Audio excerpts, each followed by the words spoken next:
Welcome to another edition of Smalltalk for you. This morning I wanted to continue with the timer part demonstration that I was doing with VA Smalltalk.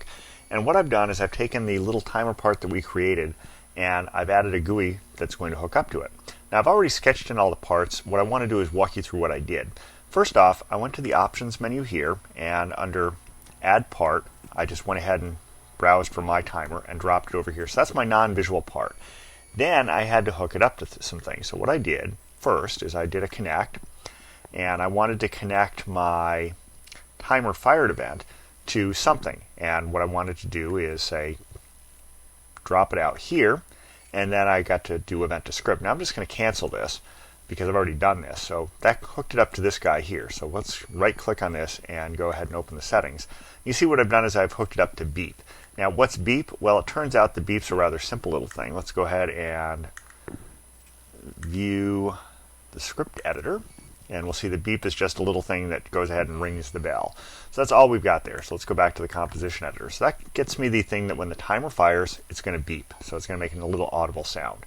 The next thing I wanted to do is I dropped in this widget, input field, label, checkbox, and 2 buttons. And then I had to hook all these things up to various things. So over here, I dragged a connection from my timer over to this guy. And let's go ahead and open the settings. And this guy is hooking up the object property of the text field, so the value, to the length over here in the timer. So we've got those things hooked up. So I've got the length over here in my non-visual part hooked up to the value that's in there. So that'll go flowing back and forth. Then I wanted to have the repeat function. So let's go ahead and open the settings.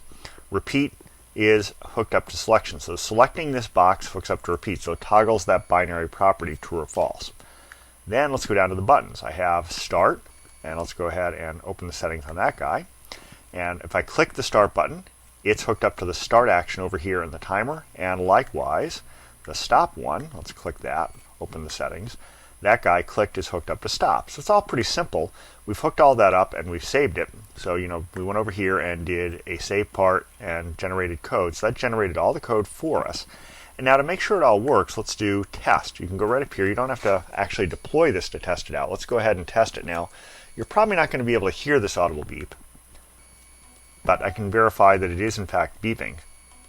Now let's see, I may be able to put the microphone real close to my machine. Hold on just a moment.